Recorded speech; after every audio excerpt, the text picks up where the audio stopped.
Hey, everybody, welcome to the Nation. That's Barbecue Nation. I'm JT, along with my co host, Leanne Whippen. And we're coming to you today from our respective studios, but we've gained a person in this process for today, Jess Pryles, for Hardcore Carnivore. Jess has not been on the show for, gosh, I think like 4 years or 5 years or something. It's been a while. But it's great to have her back. We'd also like to thank the folks at Painted Hills Natural Beef, Beef the Way Nature Intended, and also the Oregon Dungeness Crab Commission from Sea to Plate. Okay, we got that out of the way. Hi, ladies. How are you? Hi, Hi. great.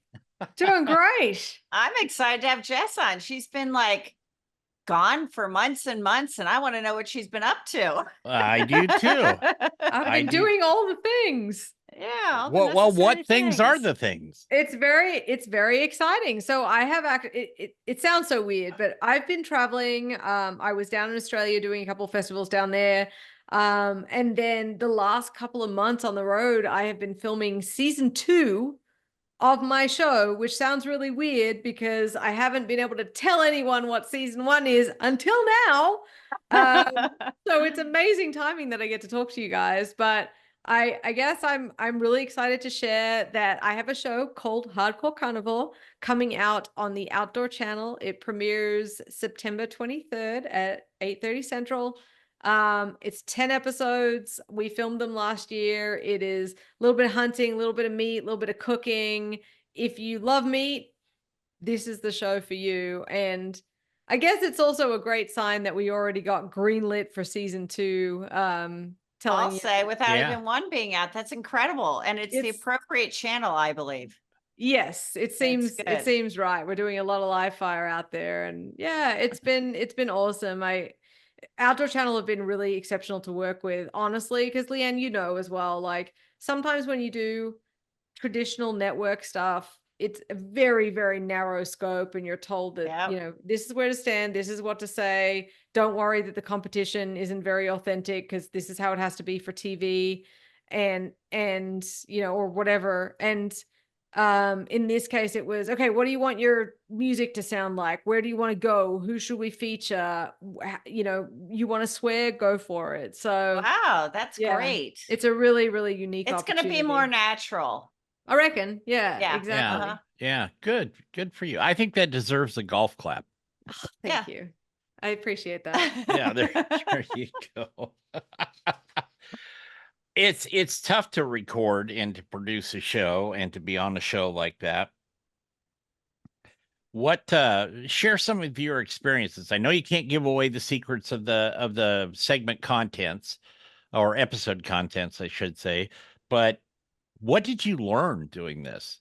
That's a big learning curve. It is. I mean, this is, I guess traditionally Outdoor Channel has been populated by people who film their own stuff and then provide that to the network.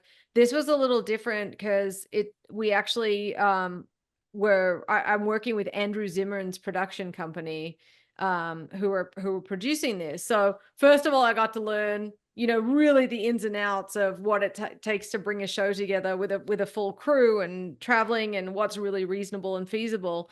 But we had some amazing episodes. I went on my first elk hunt, took my longest shot to get the animal. There are some episodes where I have great friends along for the ride, kind of teaching me things. In this case, it was my hunting mentor, Shondi. And, really I get to travel to places, some of it's familiar in Texas. Like there's an episode where I'm dove hunting with my husband. And then some of it is that real exploration piece, like a bison ranch that I'd never been to before, and understanding more about bison and how they work and what it's like to raise them. So we try and feature everything from what it's like to ranch and raise these animals, be it in a wild state for hunting or for commercial. I think the world we live in with barbecue, like we rely on grocery store meat and commercially processed and farmed meat. But most hunters that I know will still also eat both. Their last meal on earth, if they could have it, would still be a ribeye steak. So I love that idea of, even though it's traditionally a very outdoor hunting channel, that we can still say, I think everyone here still loves meat in all its forms, so let's talk about it in all its forms. How did you like elk hunting? It was awesome. It was very challenging. Yeah. It was beautiful. We were hunting on this extinct volcano crater because they have all of these incredible volcanic landscapes out there in eastern Idaho. And I mean, I just took a cow. The the elks are massive. And so I like trying to butcher my own elk, but my own animals where possible. This was a challenge. Oh, yeah. Just on sheer size. Yeah.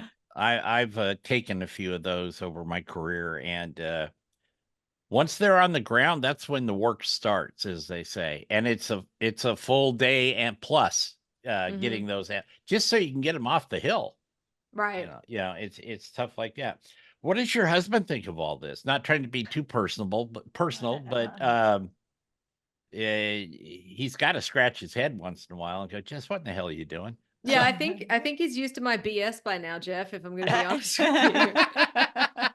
But, I think I know he's proud of me, and I think, he always tells me that I'm doing a great job, and that I think he's been along for this ride with me. I met him just a couple of years after I emigrated, and it's been a crazy ride, and he's got to watch so much of it happen and be alongside me for a lot of it. So plus, his nickname on Instagram is Well-Fed Chris, and there's a reason. So he gets a lot of collateral benefits from this too. Yes, he does. Yeah, I think that's great. Do you ever do any fishing? He's the big fishing guy. He loves saltwater fishing. I'm very much a land-based mammal. So I could definitely see myself doing like a lake or a river somewhere, but I need either to be sponsored by Dramamine or to keep my 2 feet Got on it. something. Yeah. Got it. On land. Well, guys can always come up here to the Northwest. We have some great salmon fishing. And if you go out far enough, halibut fishing. Leanne, if you go to Florida, she'll take you bone fishing and some of that stuff. So that sounds awesome. She's a big fisherman. Leanne's a big fisherman. I am. You obviously don't get seasick then, Leanne. No, not at all. Never have. But I've seen people go through it, and it is a horrible thing. So I get where you're coming from. They do question her method of fishing sometimes when she throws those, what we used to call DuPont spinners, which are little quarter sticks of dynamite in the water to make the fish float up. So I have a question for you. I mean, you're gone and on the road. How are you managing like the business with your meats that you sell? It's a lot. It's a lot of work. It's a lot of organization. I have a daily planner. I have notes on my apps. We have a great team at Hardcore Carnivore. I still do all the R&D and product development and very involved in marketing. We have an amazing team who take care of the execution of everything else and getting orders fulfilled. But it takes being organized, but I think I'm just a naturally driven person, and I hate the idea of missing an opportunity. So I just keep telling myself, like, sleep when you're dead, sleep when you're dead. You get out on the road, you take your laptop with you, you do what you can when you can. And there's honestly also a challenge. Like y'all know, like filming a TV show is enough of a job on its own. Then I run an entire company on top of that. Then I have all of these social media content that I need to create. And then you have to take calls about stuff that's coming up. And I'm, giving a talk at a sheep and goat expo next week that has to be written. So there's always something on the go, but I also feel like I wouldn't have it any other way. Oh, that's good. I like the fact that, you are, one, like you said, not missing an opportunity, but also the old cliche, striking while the iron is hot, because opportunities can be fleeting if you're not used to making them for yourselves. Yeah, they come around, and if you don't act on them, there's a whole lot of shoulda, woulda, coulda that people live in their lives. I've been guilty of that at times when I was overloaded with work, and I don't have a lot of regret about it, but I look at it and say, I probably should have done that. I passed on that, and I should have taken advantage of it. So Yeah, I don't want to live with regrets, I guess is a yeah, great way of putting it. So I'm probably nearing a stage where I might need to seriously look into a PA of some kind, even a Yeah. virtual assistant. But I just see that as another like great sign that things are going right. Yeah. Yeah. When we got about a minute left, Jess, before we go to break, so just give you a little heads up there. But when I first talked to you, I don't know, 7 years ago, 6 years ago, whenever it was a while. Did you think this is where you would be in 2024? Did you have any idea? No, I let me put it this way. I always had the ambition and never really had a firm plan. So I don't know that I ever knew exactly where I was headed. I just knew that I was hungry for it and also mainly just loved what I did. I loved cooking over live fire. I loved learning about meat science. So it's easy. Well, and it's, if you do that road, you're not going to starve. That's the main thing. A lot of people take avenues where they want to, be creators on the web or insurance agents or whatever. But when you work in the food world, you normally will not go hungry. I'll That's put a it that way. plus. Yeah, that is a plus. We're going to take a quick break. We're going to be back with Jess Pryles and Ms. Whippen, Hall of Famer. She's got some stuff coming up too. We'll talk about it a little bit later. But you're listening to Barbecue Nation on, what are we on? We're on all kinds of things. Our own radio network and all the pod platforms. So stay with us.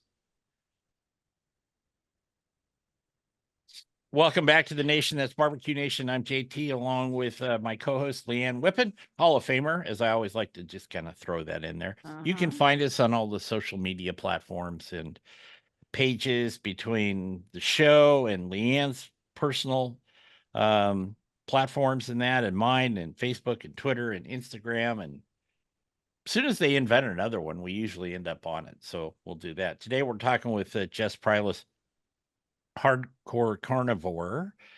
How much time do you actually get to work on your R&D? You mentioned that in the middle of the last segment, but I'm curious because are you actually, if you're out there, let's take the elk trip again. You're out there and you knock down a cow, there's always a camp meat aspect of those types of trips. Were you able to cut up the tenderloin or anything and do it with that over live fire? It's definitely harder to get more creative when you're on a shoot because there's always a schedule, and things need to happen in order. So you get less opportunity to mess around.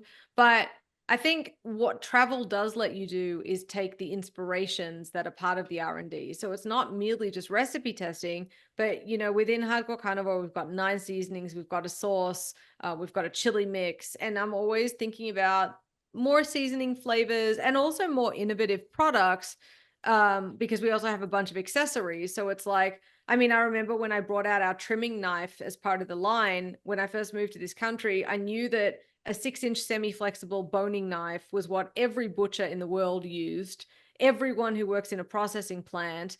But I didn't see it as much in the meat world. A lot of people still just used a chef's knife to trim, or it just wasn't as prevalent. It certainly wasn't in hunting kits, and it's the best thing to take a backstrap out with. So it's not just the products, the consumable products. It's also Right. the grilling accessories. But I think that travel helps create and spark inspiration. And then there are just ideas. I was on the phone to someone a couple of weeks ago, and I hatched this idea for a completely new concept of how to use a seasoning. And within 24 hours, I had some calls out to get some ingredients in, like a mad scientist in my kitchen, weighing out the amounts and putting it to the test and putting it through it. So I think when you're hit with that bug and you're hit with the idea, you just make the time. And if I'm on the road, I write down furiously until I can get back to the kitchen to experiment with it. Does the production company look at you sometimes and go, now what's she doing? 100%. So what's your best selling spice? our black seasoning is easily our bestseller, and that was the first one that I came out with. Uh-huh. You know, the chances are for your listeners that if they use anything that has charcoal in it, that's a seasoning, they can probably attribute to the popularity of ours or mine that I launched. I had seen it being used, charcoal being used at the time in like a lot of health food products, like shakes and smoothies and muffins and stuff. And I was like, wow, that shade is so interesting. I wonder if you could put it in a barbecue rub. Uh-huh. And that's sort of where that whole idea came from. And then everything else that we've added to the line has also just been, oh, I feel like I could make a really good jalapeno salt. What do I want fajita rub to taste like? So instead of sitting down and I think my business has done well because I've sat down and created products that I've loved rather than sat down at a big whiteboard in a corporate office and said, what do we need to strategically move into in the market? What's selling? What flavors are selling right now? So at the end of the day, if people like your product, they're going to keep repurchasing. It's easy to sell something once, especially in today's environment on social media where people are willing to give everything kind of a try.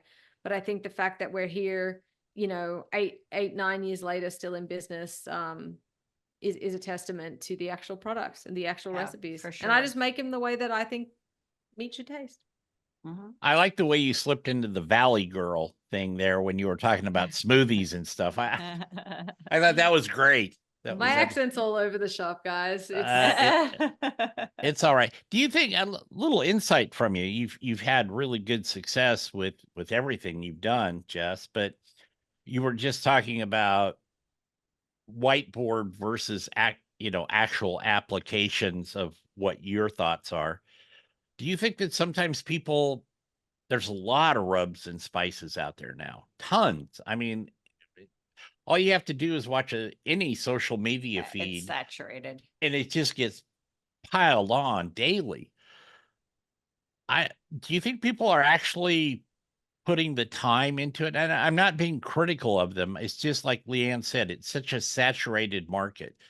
Do you think they're putting the time into it to actually make theirs different, respectively, or do some people are doing it just because they've gained to a certain level in maybe competition barbecue or whatever, and they feel they need one?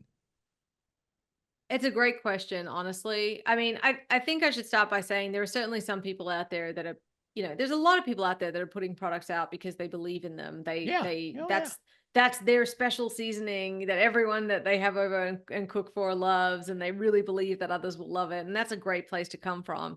I think that it's gone well beyond competition barbecue, and now it's just about, I guess, social influences. Like a lot of the main brands now, you know, I'm not going to name them, but there's two very big influencers with multiple millions of followers who all started off using Hardcore Carnivore Black, and they all have their own spice line now, and they all have a black seasoning in their spice line. Slightly different flavor profile, but you can trace where that came from. Right. And that when that happens, that's purely a money thing.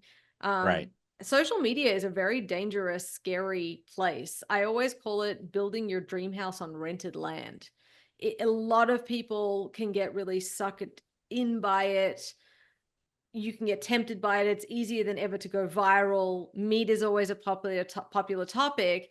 And then you get excited and you start making more videos. I mean, and I feel like a dinosaur on there. I've been on Instagram for over 10 years, which is considered, you know, an ancient throwaway account at that point. But all of these newer creators are given a taste of it, and then they realize like, oh, I think I can sell things to people, or I used someone's seasoning, therefore I should have my own seasoning. It's an easy thing to get into. It's got a long shelf life. You're not going to you've got lower risk, like dealing with fresh meat, for example. Mhm. So there's a low barrier to entry. And I think that's why we're seeing that huge spike in it. And like I said, I think that all consumers are willing to try anything once.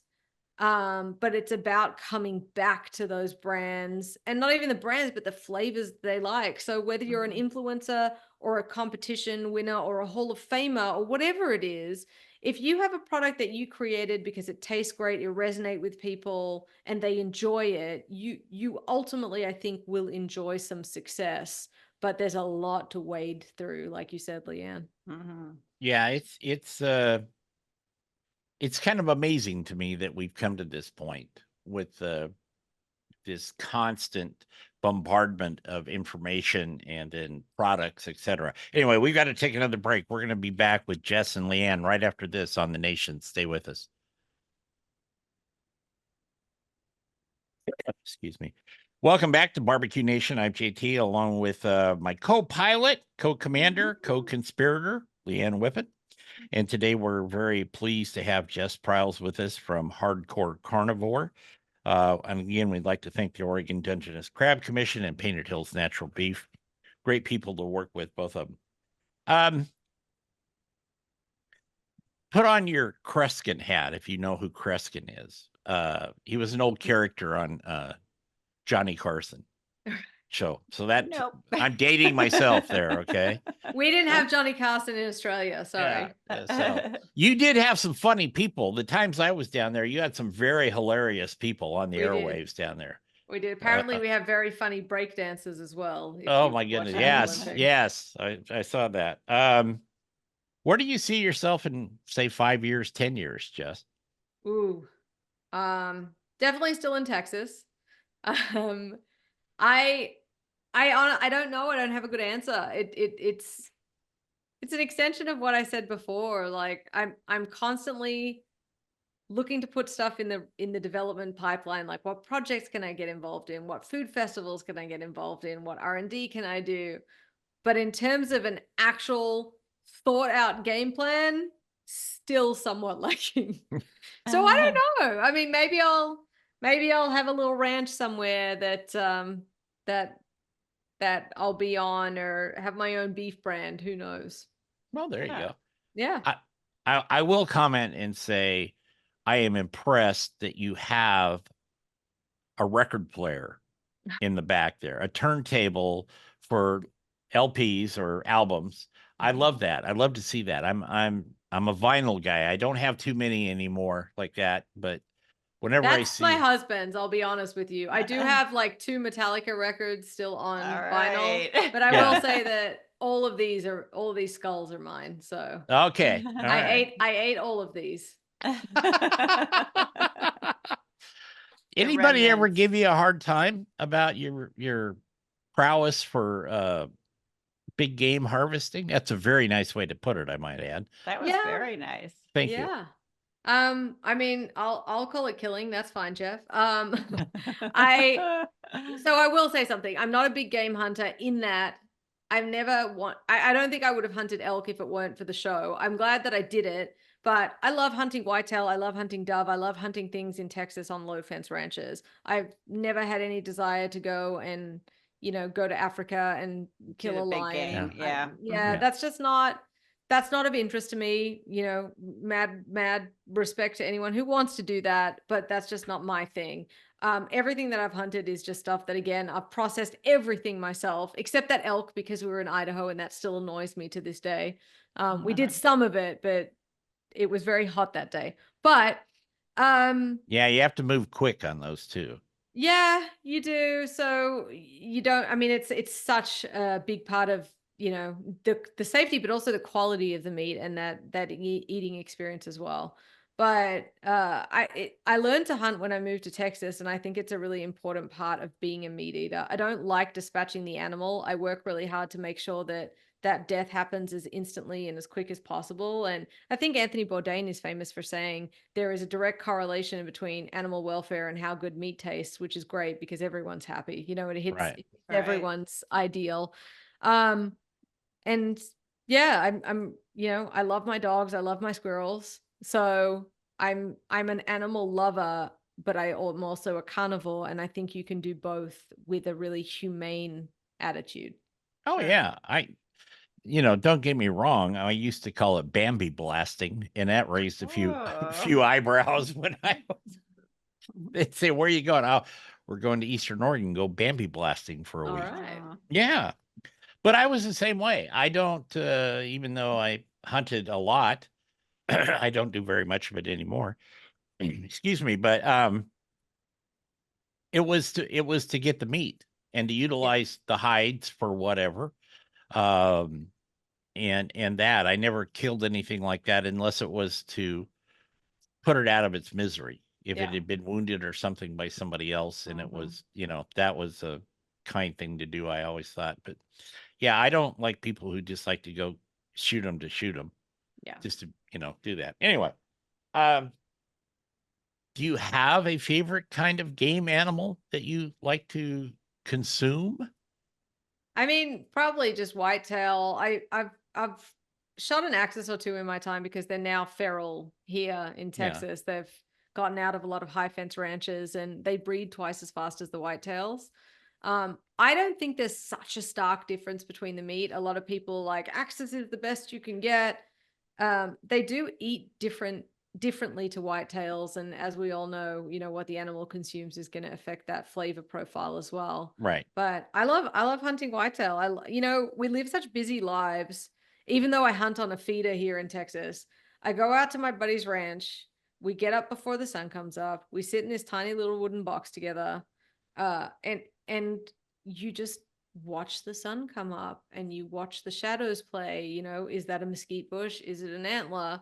And it's one of the only times I think in a very busy urban life, aside from maybe cooking over a campfire at night, Right. that you can zen out and really be present and really hyper focused in nature. So I do love that aspect as well.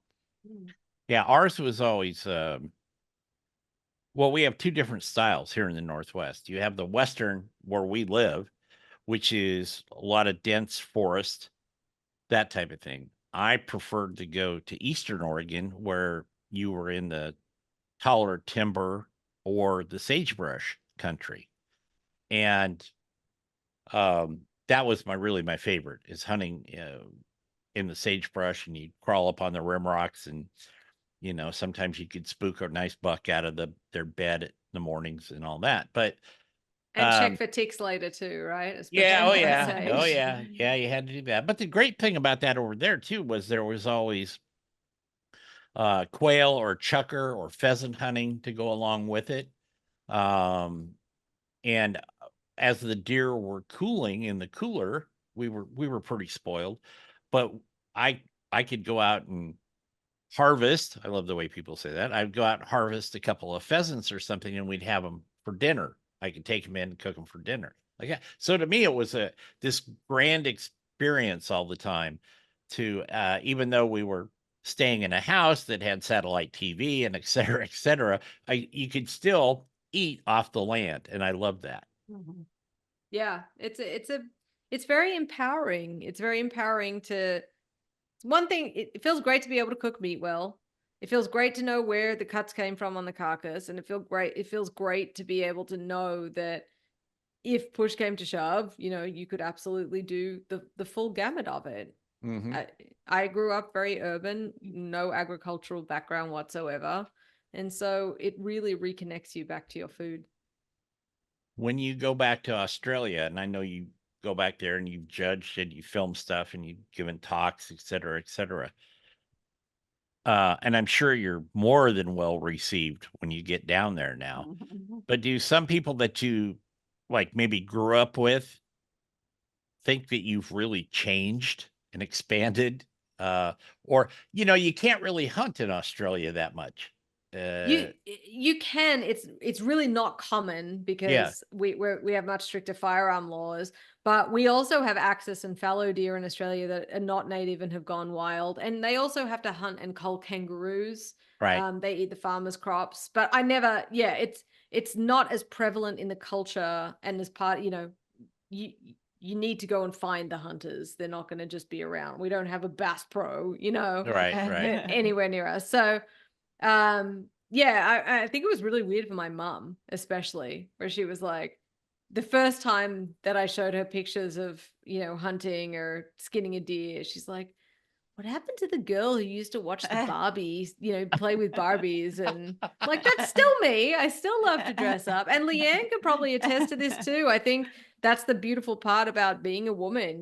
We can get our hands dirty and excel at something we're really passionate about, but also want to dress up and go out on the town. And it's okay Yeah. to be both things. Yeah, absolutely. Leanne, did you ever hunt? No. Mm-mm. Just fished. That You was just it. like to slay the scaly things. Yeah, I just was not raised around it. Like I didn't know any hunters, and no, I just wasn't around it. Well, you I know one probably now. would You have. know a couple of them now. Yeah. I So, definitely would have tried it, I think. I know I would. But again, until you do something, you don't know how you're going to feel about it. So, well, Very you can true. go down to the glades and hunt the wild pythons or boa constrictors. They or pay the a bounty on them. alligators, And the yeah, gators, yeah. the gators. Yeah. I think boy. there's wild iguanas somewhere in the canals down there too. Yeah, Yeah. they're So around. I was going to tell you, Jess, my first trip down under, this a long time ago, they had just changed the gun laws. There wasn't, okay. But they wanted to take me kangaroo hunting. Bear with me. I'll make it quick, though. So the people I was staying with, they didn't have any firearms, but a guy knew a guy knew a guy. All right. So they show up and they give me this bolt action 22. It's not a 22 mag, it's just a 22 long rifle. And we go out on the quote unquote Queen's land, right? And I'm tromping around out there in the bush. And you see the little guys, the wallabies, whatever, and some smaller roos like that. And then there's a couple of big reds, and they wanted me to shoot a big red. And I'm standing there and I'm looking at this thing. It's about 25 yards away from me. And I'm a pretty good shot.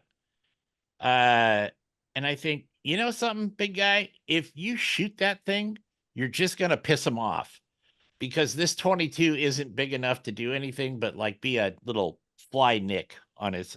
So I just turned around, made my way back to the car, and great for you. adventure like that. And then I went and bought a couple of kangaroo skins the next day and had them shipped home. So there's my kangaroo hunting story Love for it. you. But I love it, Jeff, because that's responsible hunting. If you know that you're going to do more harm than anything else, don't just take the shot. Yeah. That's why, I started on a 243, which can take care of a lot of stuff here in Texas, but there were one or two instances where I just wasn't happy with how quickly it went down. And initially I picked 243 because it had lower kickback and Yeah. I was new to all of it. And now I hunt on a 6.8 Western, which can knock down absolutely everything. And that also that confidence behind knowing, like, I would rather lose some meat from the shoulder and have that animal expire immediately Right. than cause Than any suffer. issue. Mhm. Right. Yep. Yeah. I just had these visions of that big bugger coming over and wrapping his paws and rocking back in his tail. And yeah, no, I was good. Anyway, we're going to take a break, come back with Jess and Leanne on the nation right after this. I hope you're enjoying the hunting stories today. I am. Yes. Welcome back to BBQ Nation. I'm JT along with Leanne Whippen and also Jess Pryles from Hardcore Carnivore. Jess is going to stick around for after hours. I don't even think we did after hours when the first time she was on the show. I don't know how far back we started Then that. she I doesn't don't know think what she's so. in for. No, but it'll be a treat like that. So from the first time I talked to you to now, it's been a bit of time. What do you think? Let's go back to the live fire cooking for a second. What do you think is the biggest thing you've learned? Because we always learn. We're always learning something, every day we're learning something. But when you're in the middle of it, like you are, and Leanne is, you learn more faster. So what is the biggest thing you think you've learned about live fire cooking? I mean, honestly, two things. One is it's actually all personal preference. And if that, like, cooking style, finishing doneness, I know what I like, and that's what I'll always promote. But I know that others disagree sometimes. But the biggest thing has probably been the JKF, which I'm sort of semi-infamous for, which is just keep flipping. When I started to learn to grill, I was kind of mainly doing reverse sear because I call that like cooking with the training wheels on, because you're going to get that perfect coast to coast medium, um which for a long time, especially as the rise of, visually cutting your meat, showing your steak online became more popular, the internal doneness was nearly more popular and important than the crust. And then I found myself naturally starting to cook with this flipping style that started honestly just out of impatience, but also because I was never getting a great sear like I wanted from that reverse sear, because I was so paranoid that I could only sear it for a minute so that I don't overcook it. Overcook it. Yep. Yeah. Mhm. Yeah. And so I naturally started cooking in this like very, very high heat, quick, fast moving. I will say, like, arguably some of them go towards being charred, but I love that flavor. And that's what I'm saying about personal preference. Like Mhm. a perfect Maillard is delicious for sure, but I'm not afraid of like pushing it towards that really dark brown char. So that's just been something that I guess I shared with people more as like, hey, this is just how I cook it. It happens faster. You get a great crust and you're not waiting as long as you would for reverse sear. But honestly, focusing on the meat science had probably the most impact for me, because I think since last time we spoke, Jeff, I've got that little certificate behind Oh, me yeah. Yeah. there, Yeah. which is my graduate certificate from Iowa State University in meat science. Mhm. Who would have Another, thought that I would have gone to school in Iowa, right? yeah. Another golf clap for Jeff. Thank you. Another golf clap for Jeff. You know, our motto here on the show is turn it, don't burn it. Yeah. So Nice. Going with the theme of things. yeah, it is. It is. And I find that interesting. Leanne and I have talked about this tons over the last few years, but I think there was this misnomer, if you will, that you couldn't turn it. You couldn't adjust it on the fire. You couldn't adjust it on the grill. Once it was there, it was there. And then, you only turned Leave it it once. alone. Yeah, leave it alone. And Mhm. you know, and personally, I don't give a rip about grill marks. That's just me. I don't care about that. I'm not every steak I cook or whatever is not going to be a photograph and out on social media, you know. So I don't Yep. care about that really. Um, I care about what you were just talking about, and Leanne has talked about for a long time, is the quality uh and the flavor, and to get it just right. That's kind of my gig right I there. posted a video recently, Jeff, where I said the reason that I don't care about grill marks is because you're only getting that Maillard sear on the areas where those grills are touching. Mhm. Yeah. I want a full sear. If you go to any high-end steakhouse in this country, and I'm not talking about, a Longhorn Steak and Cattle or what, Yeah, Texas yeah. Roadhouse or whatever, a real good quality steakhouse is always going to have something that they cook with that's going to give them a complete sear over the whole surface. Usually it's a really, really high heat, like salamander style grill Yeah. that they finish in. But I think that's just universally accepted by, by people who are more into culinary, that you want more of that Maillard, you want more of that flavor, you want more of that crust in addition to that beefy flavor within. Right. No, I agree. I agree. I just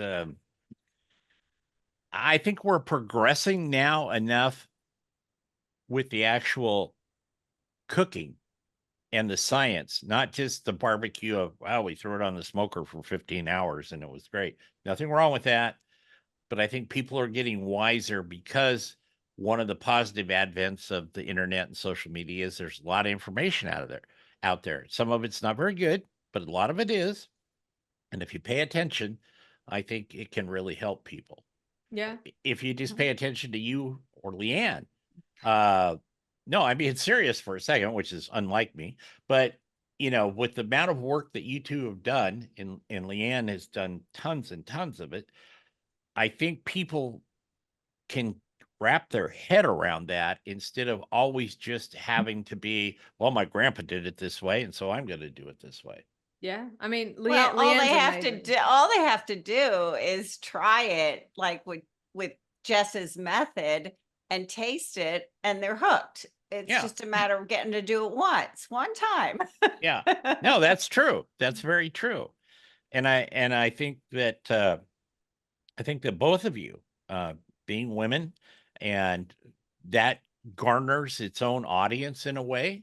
And the experience works out really well for people. That's kind of one of my big things. Meathead and Leanne and I talked about this a few shows back, where it was like, yeah, this show is partly entertainment, but it's also educational, hopefully, at times, Mhm. when I don't go off the deep end. But it is, because meat is expensive for people. And for some people, it's actually kind of a luxury. Mhm. Let's take care of it and serve it properly and do all that. Yeah. Okay. I get off my soapbox there. Mhm. Sorry about that. No, I think it's great. We just got a minute or so left here. Jess, will you tell people where they can find you in the vast sea of information? The good news is it's just under my own name. So my website and all my social handles are Jess Pryles, JessPryles. And you can find me through the Hardcore Carnivore channels. We do post different stuff to each. So yeah, come say hi. I'm looking forward to seeing your show. Thank We you will. so much. I'm so excited that effectively you guys got the first release of Oh, this is that's the awesome. announcement. So That's very Golf clap. exciting to be talking about it. Another golf clap there. Another golf clap there. Okay, here. This is do you have hats for your show? Do you have production hats? Yeah, I mean we sell we have Hardcore Carnivore hats anyway. Okay, so I will expect, and so will Leanne, a signed hat from you Okay. about the production, and I'll proudly wear it on this show and even the golf show. Done. I'll even wear it on TV. So there Done. you go. Yeah, with Okay. all our free time, sure. Yeah, yeah. That'll be the new PA's first job.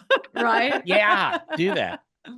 I don't know what they have to pay them these days, but back when we were getting started in this stuff, PAs were not that very expensive, because we always told them they were kind of like interns, so you could really abuse the hell out of them, Yeah, I don't think No. they fly with that anymore, but it'd be nice if they did. It's worth the sanity, you Yeah. know. Well, Oh, give it yeah. a try. Give it, all they can do is say no. So, True. do Mhm. that. Jess True. Pryles, thank you. Jess is going to stick around for after hours, and we're very grateful that she took the time out of her busy schedule, literally very busy schedule, to be Just with us got today. home. Yes, Thank just you. got home, and try to get some rest at some point. I'll do We'll that be later. back. We'll be back next week with another edition of Barbecue Nation. So for Leanne and Jess and myself, we thank you for listening. Remember our motto here: turn it, don't burn it. Take care, everybody.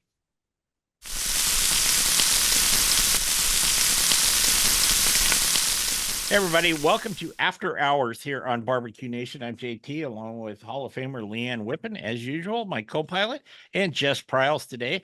And Jess, this is the part of the show where you can swear. Yes. So we don't have to take the damn stuff out for the FCC and all that. So Great. Love to hear that, because I don't know if you know, but Australians are really good at swearing. So. Oh yes, I'm aware. I'm aware. Leanne, have you ever been? I have not. And my cousin lived there for years, and I wanted to Oh, go while she was there, and no. now she's in New York now. So no. You Well, should you'll have go. to come down one day. It's a long trip, but I'm sure it's worth it. Trust me, I was down there. I came back. I flew the next day to Memphis in May. I came Ugh. home and I flew back to Australia. So I was in the US for 4 days Wow. between that flight. So Yeah. I don't know if it's going to affect like my height, like when you're in space and you get shorter, but Yeah. just watch this space to see how long-term international travel affects you. The only thing that affected on me was my butt. Oh my God. Sitting in the seat for so long. Yeah, 16 Yeah. hours is rough. Yeah. It Well, is. from where I live, you had to go. First time I went Portland, San Francisco, Honolulu, Auckland, Sydney, then up to Brisbane. Okay. And that was like 34 hours in that tube. Second Now time, you can do direct from San Francisco. So yeah, and then Can the you? second Oh, I second didn't time I know went that. direct from Los Angeles. I flew to LA, then it was 14 hours. from Yeah. LA to Sydney. Dallas, Houston, LA, San Francisco, and they're working on a direct to New York, which is going to be the longest flight in the world. Yeah. Yeah. So anyway, okay. So are you ready for some of these questions? Heck yeah. Okay. Hit All me. right. All right. Here we go. What would you say your success to failure ratio is when you're creating a new dish or seasoning? 70-30. Okay. Mhm. You're the first person that ever just popped out an answer on that. I like that. If you could cook for and then dine with a historical figure, who would it be and what would be on the menu? Ooh, I don't know about a historical figure, but I do have an answer for, I don't know if you guys have been in this situation, but there is a fictional character who I just think is one of the greatest characters in the world. I wish that this person existed in real life.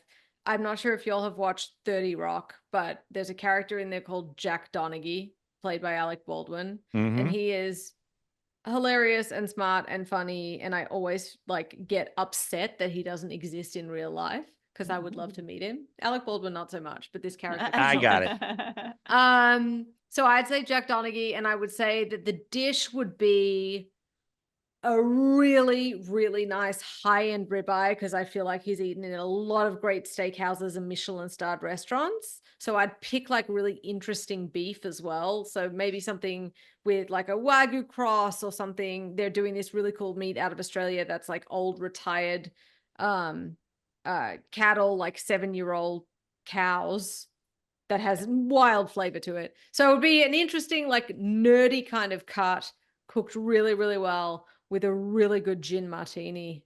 Dirty. There you go. Oh, There you go. There you go. Have you ever eaten haggis? I have not. My general offal or offal, I guess you call it here, policy is always try it once, but I've yet to find an innard that I have thoroughly enjoyed. um, what is the hottest new thing that you've seen to help people cook? A product, a seasoning, maybe it's out of your stuff or maybe it's out of somebody else's, but something that's hit the market, say in the last 6 months that you went, oh wow. I don't know if I've seen anything that new. I'll tell you two things. One will be gratuitous self-promotion, which is we have Hardcore Carnivore disposable cutting boards that completely change the game for food safety and convenience. Mhm. The other is probably honestly that barbecue tote that squishes down so So you yeah, can use it I as love a board. that. Yeah. Mhm. Yeah, and then it pops back up so that you Yeah. can marinate in it, and it helps capture seasoning too. So that thing's pretty dynamic. I Yeah, like I like that. that. It's actually, I saw one in Sam's Club. They actually Oh have it in yeah, Sam's Club. Yep. Really? Yep. it's Will you awesome. send me one? We don't have Sam's Club up here. Oh, that's right. Yeah. I'll have Okay. to. Jess, if you could work with one of your barbecue heroes, who would it be?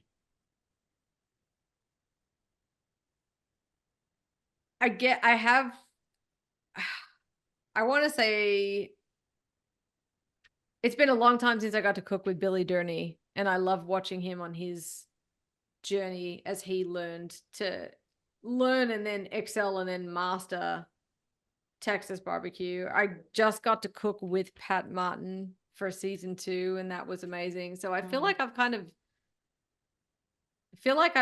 to have a lot of amazing experiences with a lot of very talented people. So Good.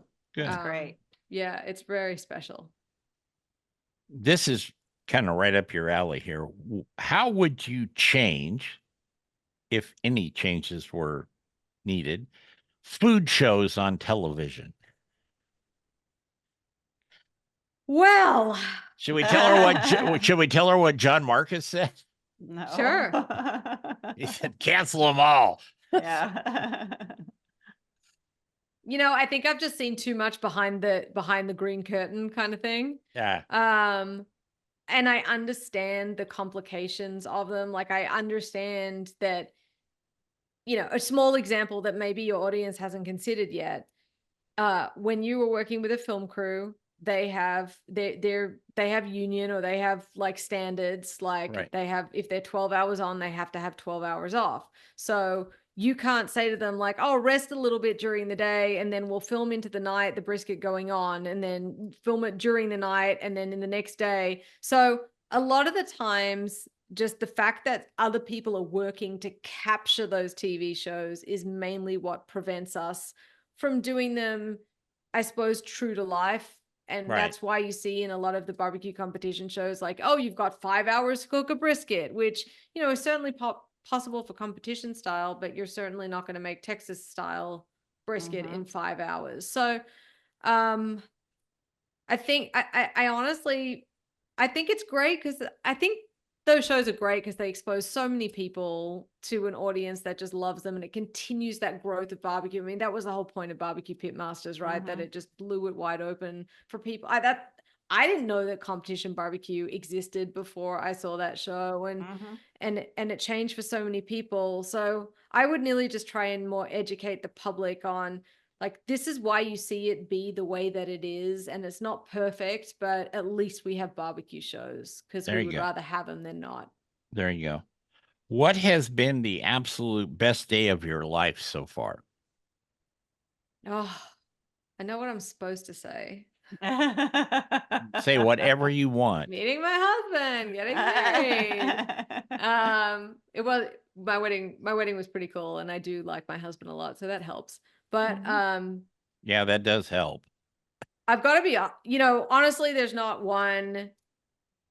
I became a US citizen this year. That was awesome. Like, getting my degree was awesome, or my certificate. Like, you know, getting Hardcore Carnivore into certain stores. There's just been all these milestones. And I think really when you're someone who just like is driven and achieves, you can also have a little bit of imposter syndrome, where the highs you get from these achievements become lower and lower because you're chasing the next one.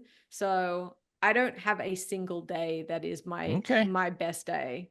Fair enough. But I like that because it means that I do more. Yeah, I agree.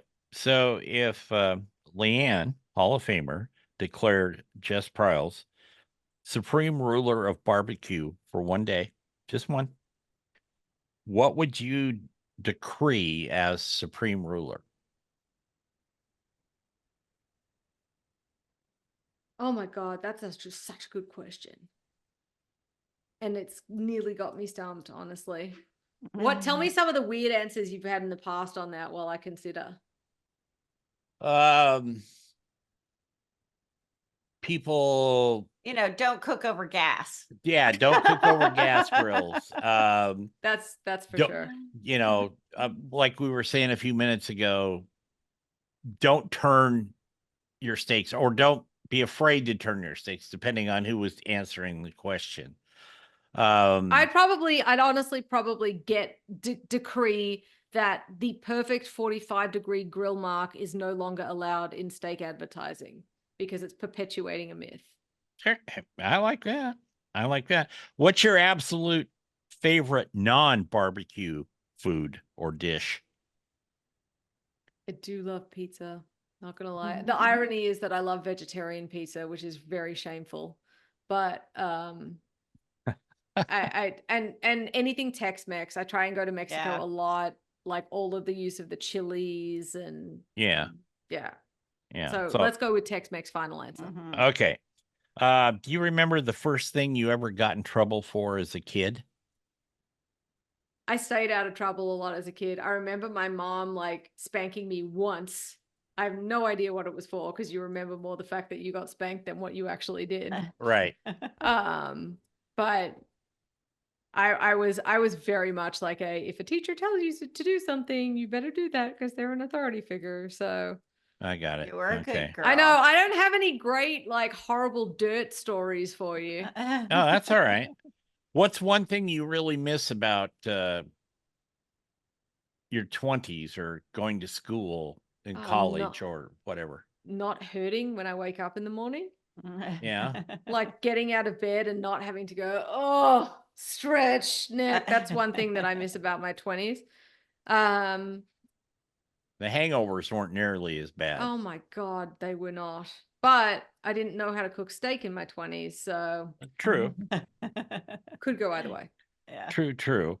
Um, have you ever come across a food item that you just absolutely could not master cooking it?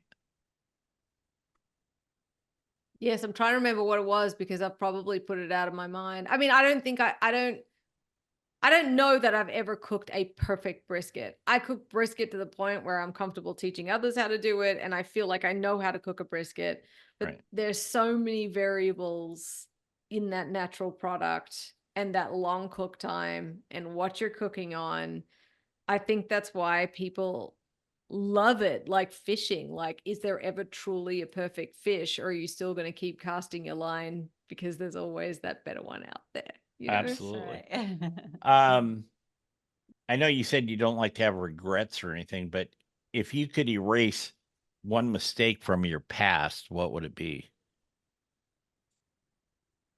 I'll probably just having shitty boyfriends in my 20s.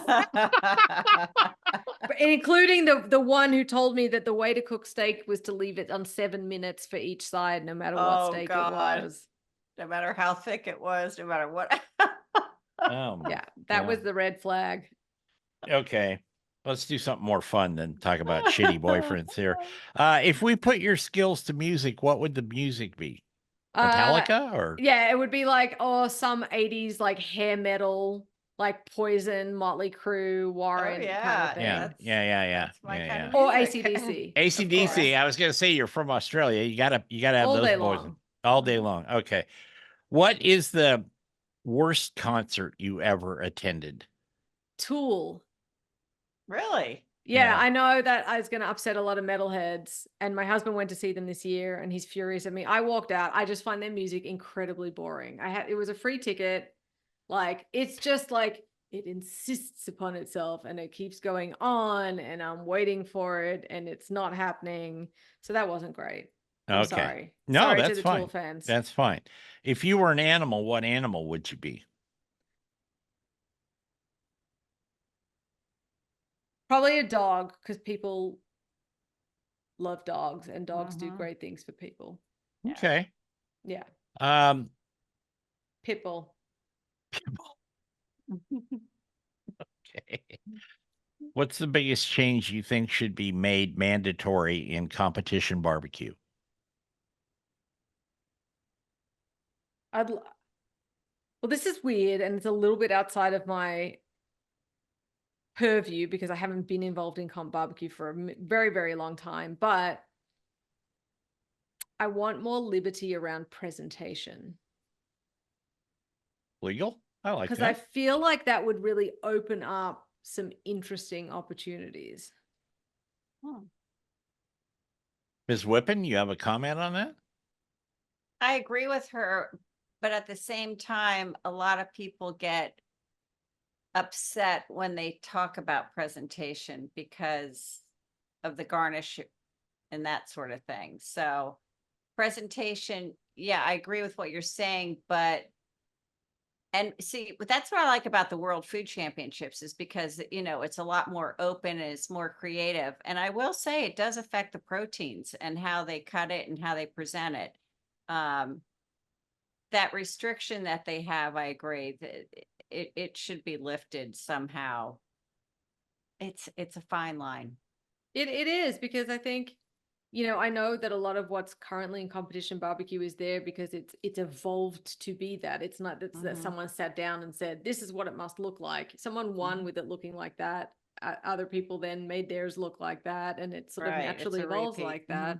But I agree exactly with what you're saying, Leanne. Like, just more flexibility. I think the thing that surprises a lot of people about competition, I'd love to hear your thoughts on this, is they think that it's like you go along to this competition and you cook the best barbecue thing you can think of, and if you have the most delicious thing, you win. That's a traditional competition, like a chili cook-off.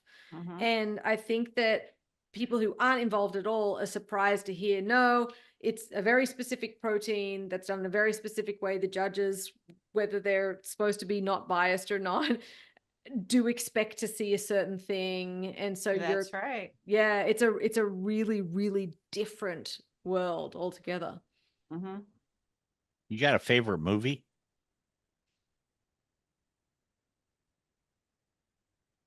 Probably Super Troopers. It's hilarious. And I quote it all the time. Although I do love Blazing Saddles. Blazing Saddles also is up there. Yeah, I saw you probably heard this joke, but Blazing Saddles has been edited for television. It'll air between 2:01 and 2:05 Yeah. in the Just afternoon. cancel the whole thing. Cancel the whole thing. What do you think, Jess, is the hardest thing about owning your own business? Perspective, asking for help. For me, the toughest thing is handing over instead of wanting to keep control over everything. And you need to hand over if you're going to grow. Yep. Okay. That's Gotta legal. let it go. You gotta let it Yeah. go. Couple more here. What's your favorite day contain? A fantasy day for Jess Pryles. She What has is them it? every day. Is that gin? It is, but I wish you hadn't pointed that out. Okay. There's a whole, no, it's water. Leisurely wake up, which still probably means I'm getting up at 7 after a really good night's sleep. Get up, great breakfast. Something is organized where I go and see friends. I'm probably out on a ranch somewhere. Maybe they're there with me. And there's just this great cook up plan for the afternoon with no pressure. No one films anything. There's no time that you have to have it ready by. It's just all of this amazing food that you have that you're going to just kind of make as a big grazing afternoon and really like nerd out on the cooking process and enjoying the food itself and enjoying the company. Is there cold beer involved? Yeah, well, there's a lot of different alcohol involved. Okay. All right. Good. Yes. Good. Okay. What would be your last meal if you were on death row? And I know they still have that in Texas, so it's applicable down there. Not for you, but I was for, going to say he is hoping I don't have to find out, JT, but Yeah. I would say a ribeye steak, real aggressive sear, really good sourdough, really good Irish butter. that's it. Yep. That's it. I mean, you don't have to count calories or anything at that point. You can do whatever you want. And with a never-ending spinalis. Okay. there All you right. go. All right. Because if it never ends, they can never put me to death. There you go. That is true. Jess, it has been an absolute pleasure It to have you has. on the show. A lot of fun. Thank you all. We'll have This to was do so it. fun. I We'll am have- looking forward to the new show, September 23rd. I marked my calendar. Thank Yeah. you, Outdoor- Leanne. Yeah. Outdoor channel. It's I'm perfect. I'm excited for y'all to see it for sure. Yeah, I'm looking forward to it. I am. And I don't get that excited about certain media things anymore, but yours I'm I'm just looking glad forward to it's seeing. not like a game show format. You know, this Yeah. is like the real deal. I can't wait. Yeah. It's a lot of fun. There's a lot of me in it. There's a lot of humor. It's interesting. It's not a dump and stir. So there's a little couple tips. I'm not going to ramble on about it. I'll just tell you I'm very proud about it. So Oh, thank you. good. I like Uh-huh. that. It's not a dump and stir. I love that. That is absolutely. Have you seen the final cuts? Yes. So I've seen Oh. all of the episodes. Oh, That's another extraordinary part, right? It is. You usually don't see anything. They sent all of them to me to make sure that you know everything was edited correctly, like they didn't put anything out of order. They're like hyper conscious that they want things to be correct and use the correct section in the correct thing. That's so good. yeah, it's a beautiful show. It's Good. really beautifully shot. Is it an hour long? It's only 30 minutes. So 30 minutes? You're Okay. yeah, kidding just me. no, I'm no. very surprised. You know, it is what it is, but I guess it's better for this ADHD generation, right? Right. Yeah, they give them that and a Xanax and off you go. you Yeah, know, like enjoy. that. Yeah, enjoy. Well, Just get some rest. Get some Thank rest. you. Yes. Tell everybody will. real quick too, again, where they can find you on all the social media platforms and find your products, etc. Yeah, you can find Hardcore Carnivore under Hardcore Carnivore on the website and social media. And all my stuff is under my name, Jess Pryles, JessPryles. Show's called Hardcore Carnivore. Very good. This is your last golf clap for today, but that's very good. All right. Thank you very much, Jess. Thank y'all. Leanne and I will be back, of course, with another Yep. show coming shortly. And we hope you all have a good week. Remember our motto here, turn it, don't burn it. Take care, everybody.